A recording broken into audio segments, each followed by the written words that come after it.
Good morning, good morning, good morning, and good morning.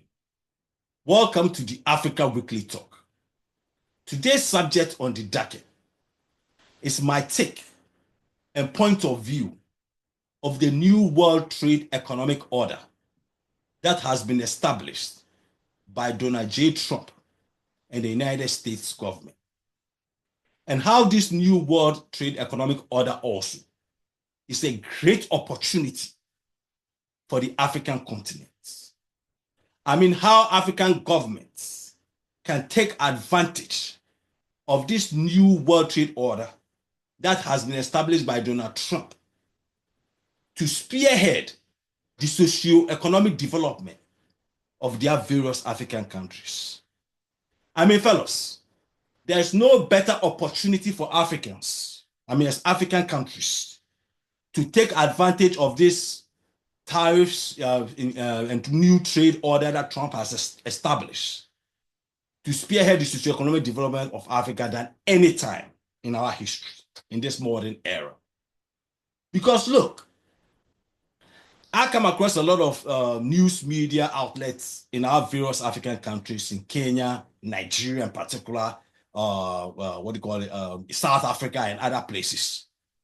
And all these analysts that come on these news networks across Africa, every piece of advice they keep talking about is more about the hate that I don't know if they have been consumed by the liberal media in Western Europe and America, to the extent that all they talk about is about Trump, and their hate towards Donald Trump.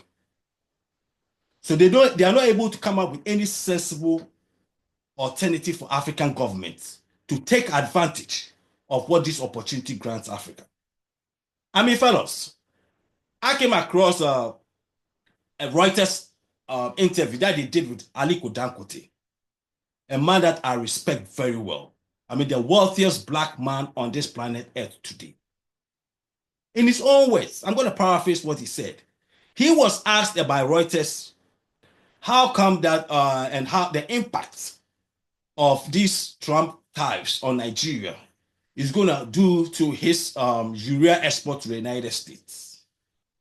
And as much like always, guess what Dangote said? He said the last time he checked, Nigeria's tariffs was about 14%. And then Nigeria's main competitor in Africa, which is Algeria, had about 30% tariff on them. And then you look at Saudi Arabia, Singapore, and other Southeastern Asian countries that also export urea to the United States, all being hit with around about 20, 25, 30% tariffs. So looking at it, this is Dangote's own words. This is the right opportunity for him in terms of price to export more urea to the United States. That's a smart businessman. So he's already seen the opportunity, the advantage that he has in Nigeria against his competitors. And this was coming from Aliko Dangote, Africa's richest man, as well as the world's richest black person on this planet. He didn't complain. He said that is the opportunity for him to be able to export more urea to the United States of America, because that's a clear advantage for him considering his competitors. But you hear this news network journalists on most African networks, they don't talk anything sensible. All they talk about bashing Trump. But instead of looking at this thing constructively, objectively, and taking emotions out of it, and looking at it and saying, hold on, what can Africa do? Or what can Africa do to convince Trump to extend the AGOA that was established by George Bush in the early 2000s? So Africa will continue to benefit with trading with the United States of America. And how this is also a great opportunity for African governments to start lobbying American companies to come and invest on the continent, considering the tariffs that have been imposed on these Southeastern Asian countries, Vietnam, Malaysia, China, and so on and so forth. I mean, this is what you expect to hear from our journalists on the continent, talking about the opportunities that this has also given African countries to tap into it and use this as an opportunity to convince these Western industries to come and invest in Africa. Because at the end of the day, fellows, Africa is not going to develop because of aid. Sitting down there worrying about USAID, USAID, and all these donor countries with their stipends that they send to Africa. We should rather be looking at how we can convince these Western conglomerates, big companies like Walmart, Target, Apple, all these big American and Western companies to come and invest, direct foreign investment onto the continent, because that is the only way out of poverty. The only way out of poverty for African countries is not going to be through USAID. It's not going to be through European Union aid and grants to Africa. It's going to be through direct foreign investments. And if you look at Asia for the past 20 years, outside of China, including China, Vietnam, Malaysia, Indonesia, all these Southeastern Asian countries that today we talk about how great they are doing and how they've been able to come up in their socioeconomic development and so on and so forth. All these countries that we are talking about today, they did not get to where they are today because of USAID or European Union grants or Japan aid to them and stuff. They have become what they are today because of direct foreign investment. Japan, Vietnam in particular. Look at Vietnam, just 15, 20 years ago. Not even just Vietnam. All these Southeastern Asian countries, Malaysia, all of them, China, just 30 years ago. China, when you Google China 30 years ago, in the 90s, late 90s, all you saw them were riding bicycles on their highways. They didn't even have enough cars on their highways for crying out loud. For crying out loud, Chinese people didn't even have enough cars on their highways. I bet you per capita, there were more cars in Nigeria than in China in the 90s, per capita. But today, look at China. So the point I'm making is this, fellows.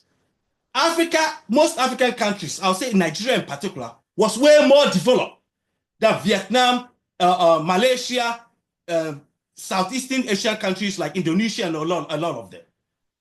If you look in the 70s and the late 70s, Nigeria's socioeconomic development compared to most of these Southeast Asian countries, Nigeria was way ahead of them. But to look at Nigeria, where Nigeria is. And all these countries are where they are today, not because of foreign aid or USAID. They are where they are today because of direct foreign investment. So looking at what Donald Trump has done right now, upended the old way trade order, by instituting these new tariffs on these countries, what Trump has done is pretty much also giving an opportunity to African countries to tap into it. Like the old saying, fellas, one man's pain is another man's gain. One man's meat is another man's poison.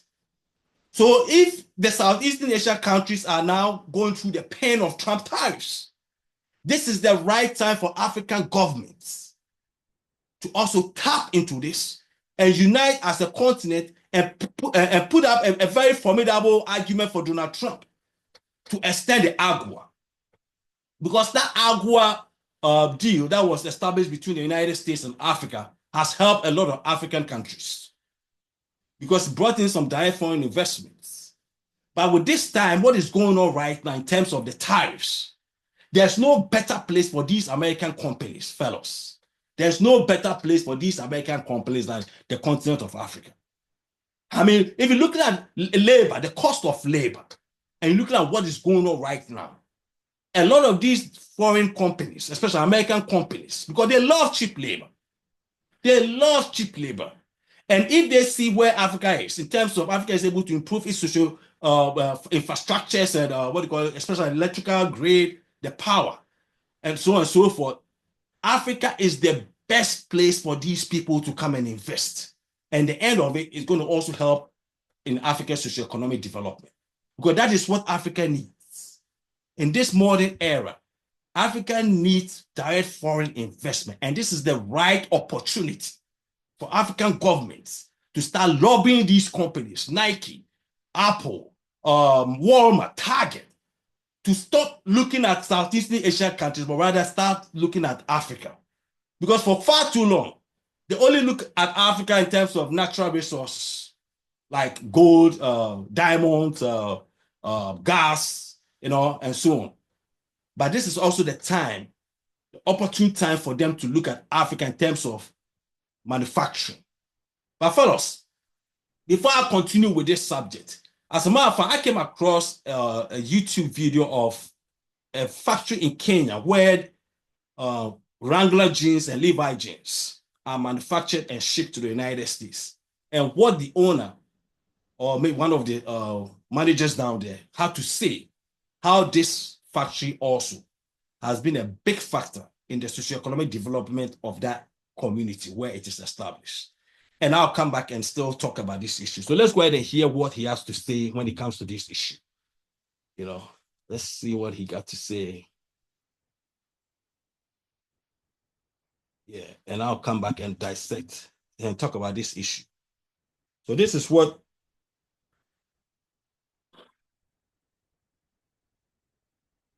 a factory.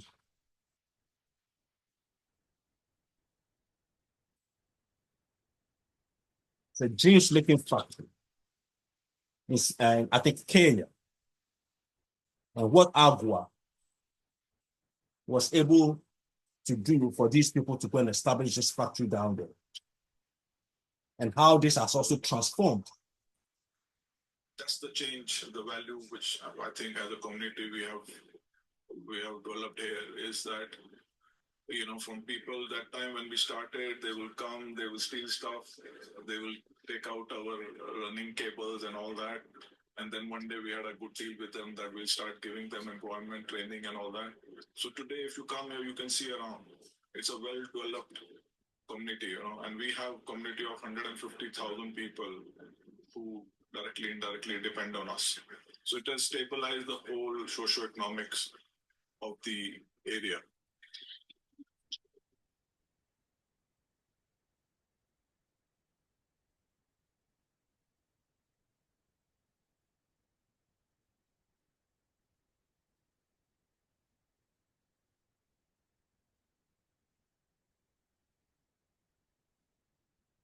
This is what we know. No USAID stuff.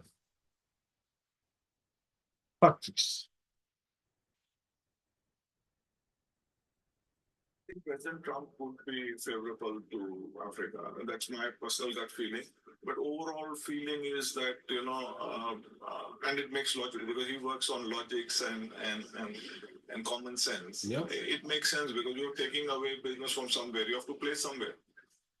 You cannot produce what we are producing in America, right? So he has to find an alternative. And I think he's smart that he will look for an alternative in Africa. That's true. Very, very true. Not every factory job is coming to America. No.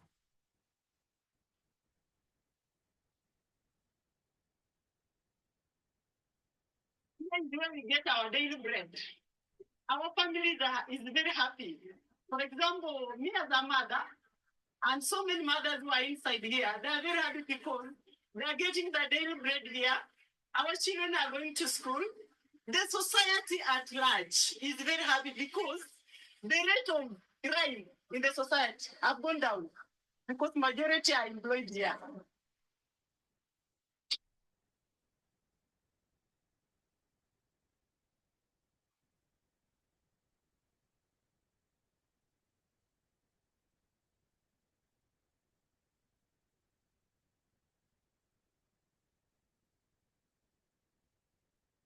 All right, fellows.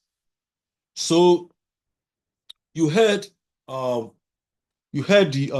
lady and the owner, I think the manager of the company, talking about how the Agua trade deal that was established between the United States and Africa also helped them to establish this factory in somewhere in Kenya.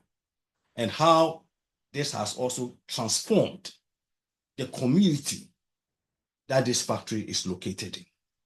And this is what Africa needs. This is what Africa needs. Africa don't need handouts. What Africa needs is direct foreign investments, and how direct foreign investment will come onto that continent. That is the key.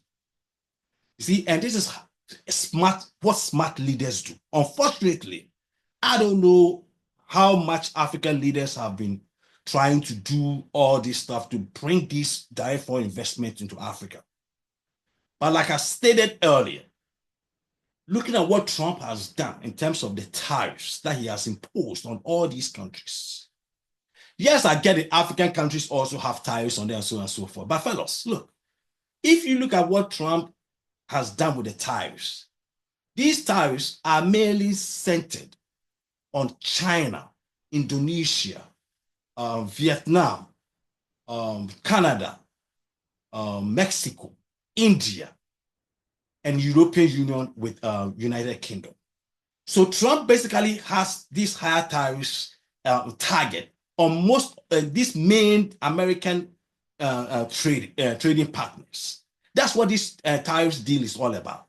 So if you look at Africa and the rest of the world in general, when the dust settles down, most of these African countries are not going to have, I would say, more than 10-15% tariff baseline. Most of them are going to have very low tariff baseline, maybe except South Africa, and maybe Egypt or something like that. But the rest of Africa pretty much is going to have a very small base tariff percentage. So this is the time for African countries to unite as one in terms of negotiating for AGUA, which expires in September, for Trump to renew the AGUA. Make the case that AGUA has been very good for Africa's socioeconomic development, and make the case that Africa don't need aid.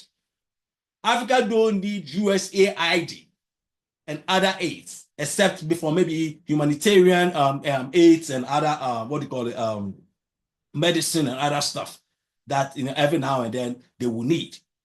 Outside of that, make the case that if we are able to maintain a low tariff deal with the United States, and especially AGUA, and we can convince American investors, talking about Walmart, Nike, Target, Amazon, all these big American companies that pretty much spearheaded the socioeconomic development of Southeast Asian countries, to move from Southeast Asian countries, because they're now looking at places where they think they can have a cheaper labor, as well as also lower tariff, and establish their factories there.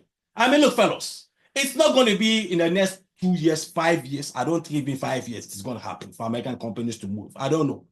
But look, if we can put out a better framework, especially if we can put our infrastructures together, look at our power grids, which is very key.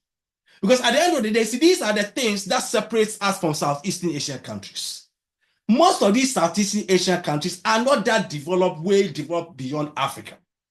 The only thing they have that is more developed than most African countries is their, infrastructures, and in terms of their power grid.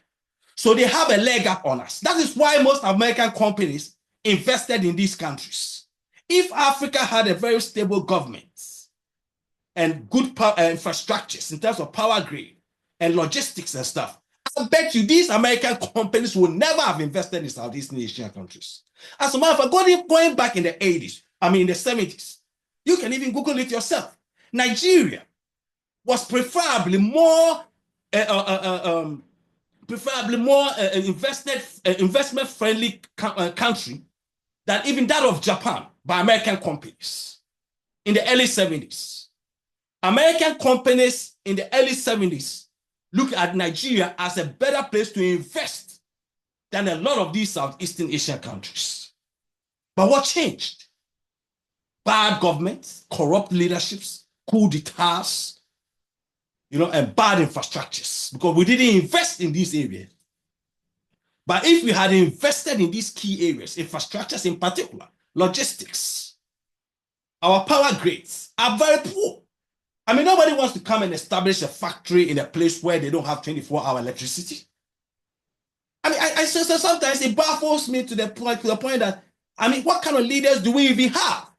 Because these are basic common sense stuff. For you to attract more investment, for your citizens to have a better standard of living, you have to lay the groundwork to create the opportunity for people to come in and invest in that environment. And that is what we need. All we have to start doing is look at our infrastructures, especially our power grids and roads and all these, logistics. And when we're able to invest in these key areas, that's where we have to put our money in.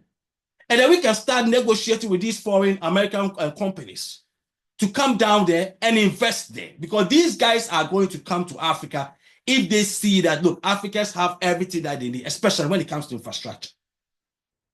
Because we talk about Southeast Asian countries. These Southeast Asian countries that we talk about, you hear African news outlets touting China, Vietnam, you know, and I seem like they're so proud to see these people moving up.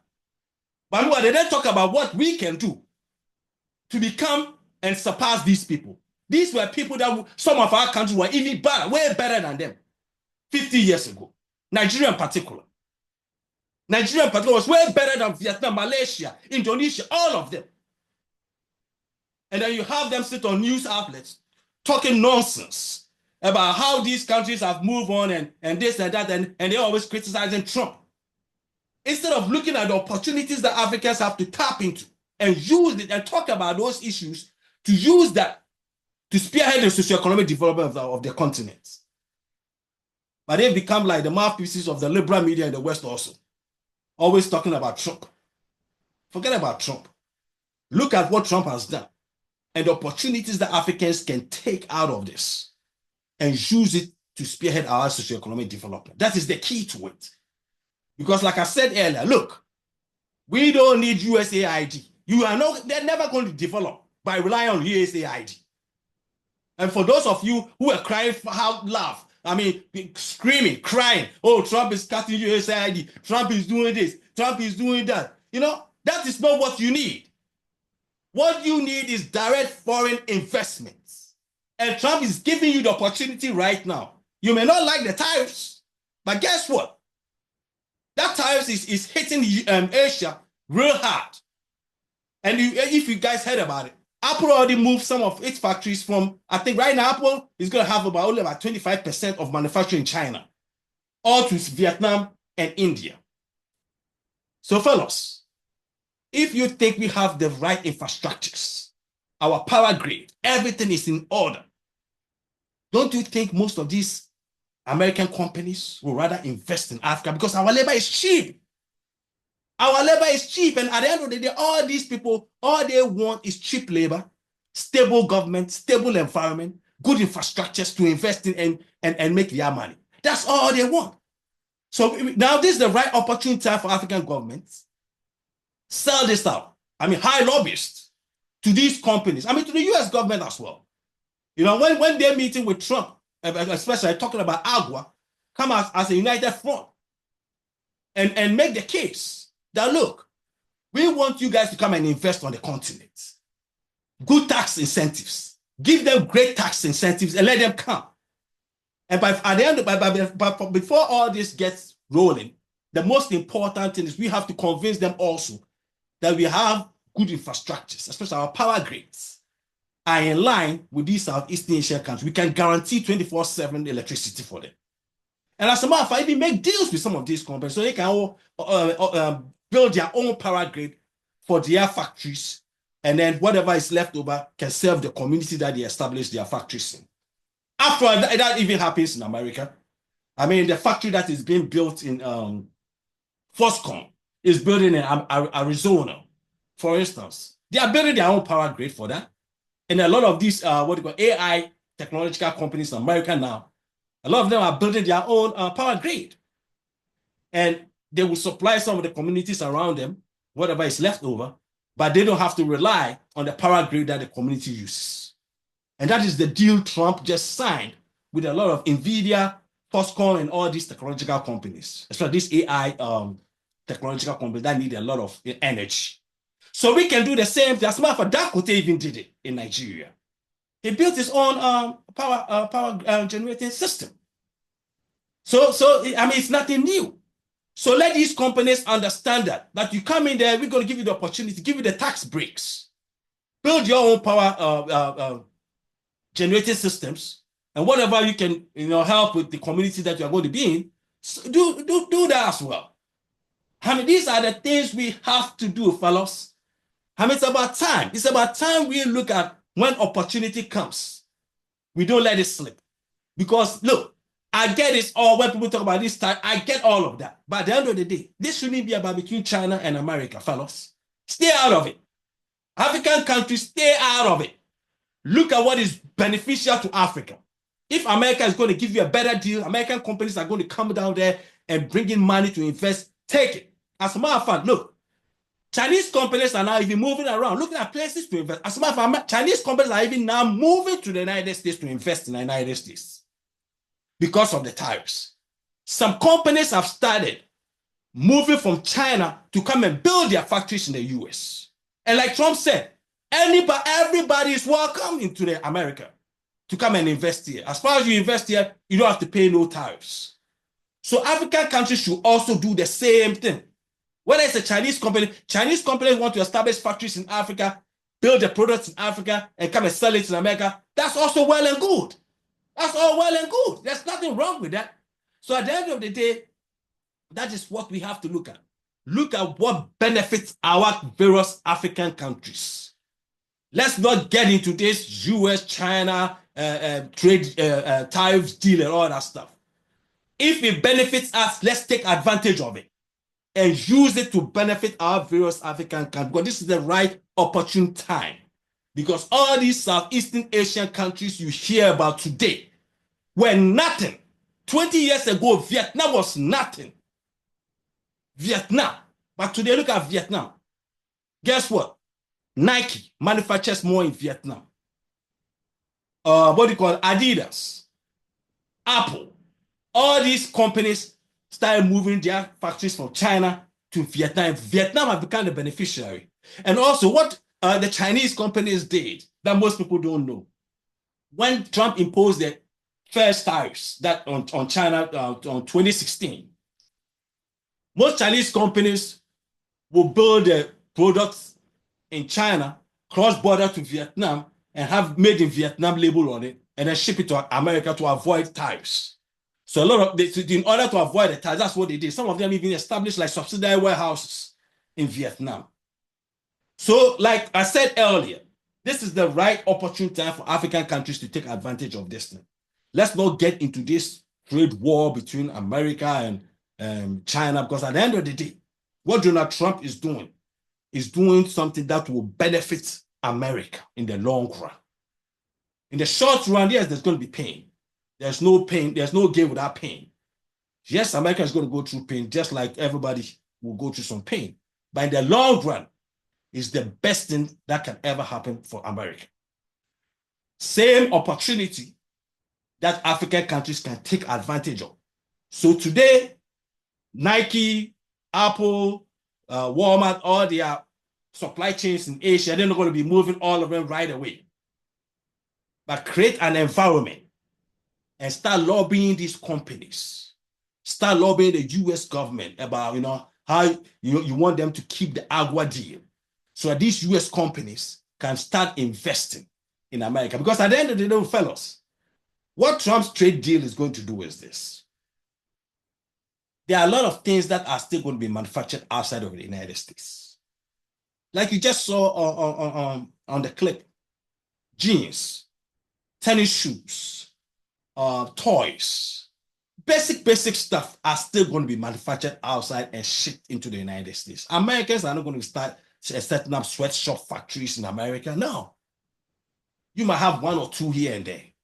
But majority of that stuff is still going to be outside. But the key things that are now going to be manufactured in this country that definitely, both even the Democrats, as a matter of fact, Biden even started that before even Trump, in terms of chips, computer chips for technological purposes, for cars, for space, and for aeroplanes and all that stuff. Those things are now coming back to the United States. No ifs and buts about that. All those pharmaceuticals, technological chips, computer chips, and that stuff, they are coming back. That one, both even the Democrats and the Republicans have already agreed that that is a national security issue. And they're not going to allow those things to be outside of the United States anymore. So those things are coming back, definitely.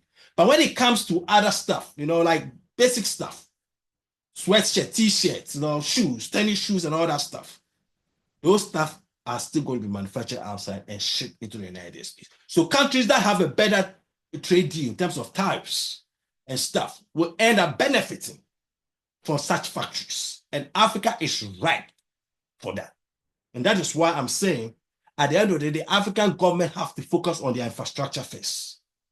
We need to get our infrastructure in order. That is the key to it.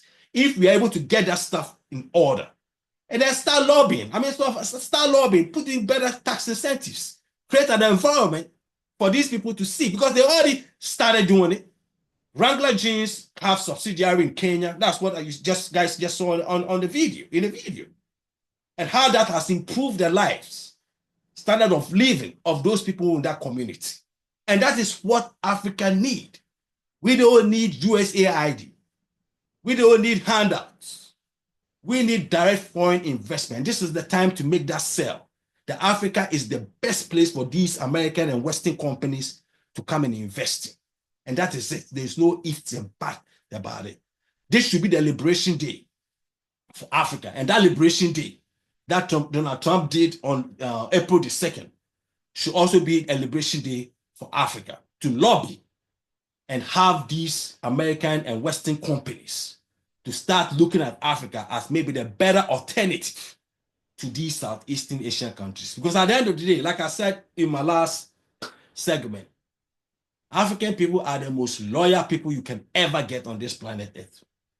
There's no people on this earth that are more loyal than the African people. I'll bet my life on that. The Africans are the most loyal people. So in reality, even, it is better for them to look at it and say, look, it's about time we start looking towards Africa and start investing in Africa and move away from all these Southeastern Asian countries, India, Vietnam, China, and so on and so forth. And let's not get involved in that spat going on in terms of the tariffs. At the end of the day, one man's pain is another man's gain. And this is the right time for us to take advantage of it, for it to come and benefit our fellow citizens on that great continent. So fellas, let's go ahead and make Africa great again. And the only way to make Africa great again is by encouraging direct foreign investments onto the continent. So if it's Sunday, it's the Africa Weekly Talk. God bless you guys and have a great week. Thank you guys and peace and love.